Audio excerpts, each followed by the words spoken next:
Now at 5, new details on one of two people linked to a woman found dead in Bristol last Friday.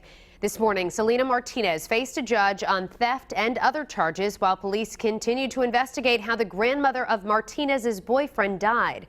We've been on this story since Friday night when Providence police say they were forced to open fire on Selena Martinez and her boyfriend's car following a chase. We first told you about it on Fox Providence at 10 o'clock Friday night.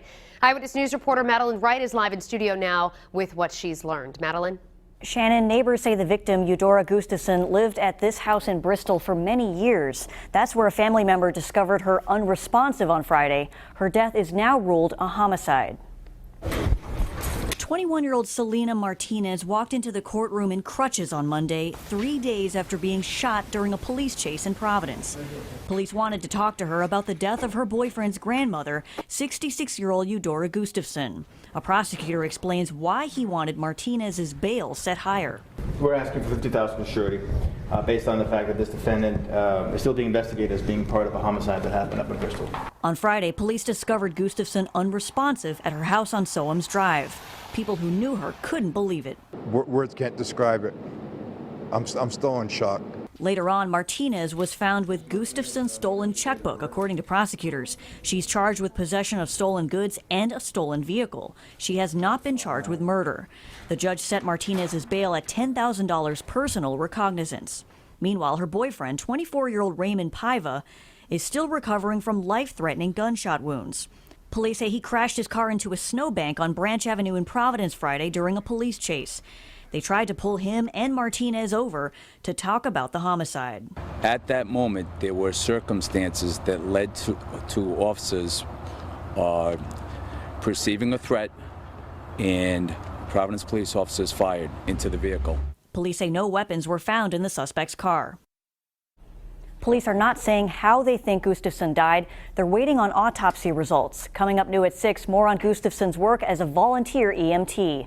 Madeline Wright, Eyewitness News. We learned more about the volunteer work done by a Bristol woman whose body was discovered by police on Friday night. 2 people are under arrest and an investigation is underway by 2 police forces.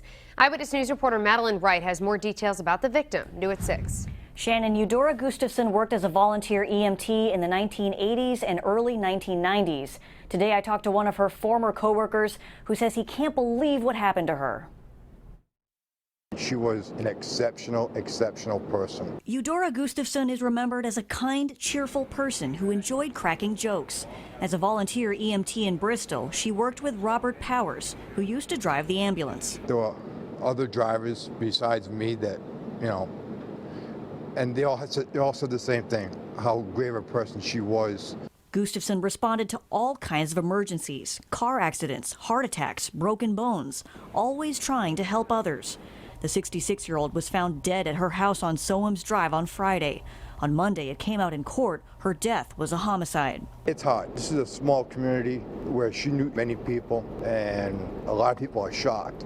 Bristol police were searching for Gustafson's grandson, Raymond Paiva, and his girlfriend, Selena Martinez, for questioning. Police shot the couple during a chase in Providence. Both survived. Martinez is charged with possession of the victim's stolen checkbook, but so far no one's been charged with Gustafson's murder. She's going to be missed by many people. Hopefully the person or persons involved in this get justice. The medical examiner is doing an autopsy to determine the victim's cause of death. Madeline Wright, Eyewitness News.